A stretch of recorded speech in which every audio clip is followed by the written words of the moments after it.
بسم اللہ الرحمن الرحیم. ابھی فرمایا از تو حرکت از خدا برکت. لیکن یہ جذبہ کب پیدا ہوگا؟ جب انسان معرفت النفس پر آئے گا. کوئی بھی یہ کام نہیں کر سکتا جب تک انسان کے اندر درد پیدا نہ ہو، دین کا درد، جو درد امام حسین کے وجود میں تھا. نماز مولا کی اپنی جگہ صحیح، روزہ صحیح، حج صحیح، عمرہ کر رہے ہیں، عبادت کر رہے ہیں، پوری رات اللہ کے ساتھ راز و نیاز کر رہے ہیں، بچے مولا کے سامنے ہیں، بیٹیاں سامنے ہیں، بہنیں سامنے ہیں، اتنے قداور بھائی سامنے ہیں. کیا ضرورت امام حسین کو مدینے سے نکل کر کربلا جانے کی؟ یہ درد تھا قوم کا جس نے امام کو مدینے سے کربلا بھیجا. جب تک ہمارے سرمایہ داروں کے دلوں میں درد پیدا نہ ہو، ہمارے مالدار لوگوں کے دلوں میں درد پیدا نہ ہو، اس لیے قرآن کہتا ہے الذی جمع مالہ وعدد. جس انسان نے مال جمع کیا اور متعدد کرتا گیا، ایک گھر، دو گھر، چار گھر، ایک گاڑی، 10 گاڑیاں، بڑھاتا گیا. اللہ کہتا ہے میں ایسے بندے کو جہنم کی آگ کا ایندھن بنا دوں گا. ایندھن بنا دوں گا. کیونکہ جس مقصد کے لیے میں نے تجھے مال دیا تھا، اپنی ضرورت کا لے خرچ کر. اس سے زیادہ جو مال ہے وہ کس کا ہے؟ وہ قوم کے لیے خرچ کرنا ہے، وہ یتیموں کے لیے خرچ کرنا ہے، وہ بیواؤں کے لیے خرچ کرنا ہے. کتنے ٹیلنٹڈ آپ کے بچے ہیں، لیکن ہمارے کوئی اتنے سینٹرز نہیں ہیں.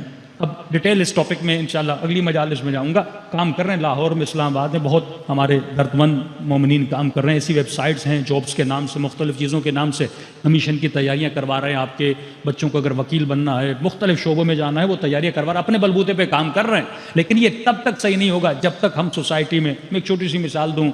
ہم ایران میں جب تھے تو بچیاں اسکول میں پڑھتی تھیں. اب وہاں سے پہلی کلاس سے لے کر بچے بچیاں کا سلسلہ الگ ہوتا ہے. تو بچی کا اسکول الگ ہوتا ہے، لڑکوں کا اسکول الگ ہوتا ہے. وہیں سے ان کی ٹریننگ شروع ہو جاتی ہے.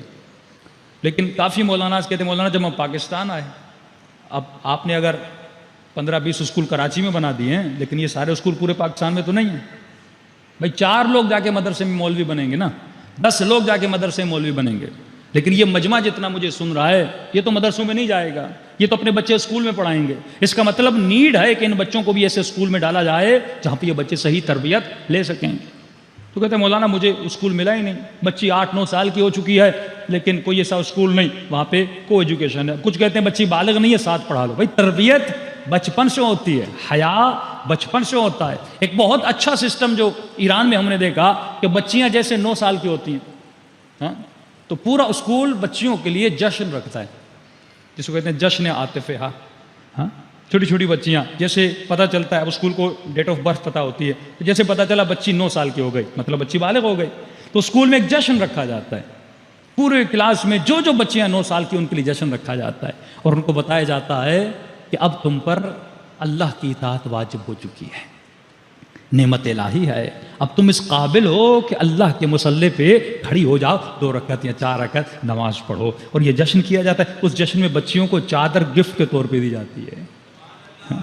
اب یہ تمہارا گفٹ ہے، آج کے بعد تم چادر پہنا کرو. ان کو قرآن گفٹ میں دیا جاتا ہے. یعنی اسکول نے ایک انوائرمنٹ بنایا، بچی کو پتا چل گیا کہ بالغ ہو چکی ہوں. لیکن یہاں اسکولوں میں کسی بچی کو نہیں پتا کہ 9 سال کے بعد بچیاں بالغ ہو جاتی ہیں، حجاب، شریعت، نماز واجب ہو جاتی ہے. بچہ جیسے 7 سال کا، اسے تمام تر چیز. یہ انوائرمنٹ کہاں پہ کریٹ ہوگا؟ آپ کے اسکولز میں کریٹ ہوگا. اور تب تک یہ انوائرمنٹ آپ نہیں بنا سکتے جب تک آپ عباد الصالحین کو نہ بنائیں، جب تک درد دین پیدا نہ ہو. اور درد دین کب پیدا ہوتا ہے؟ جب انسان کے وجود میں معرفت النفس آئے.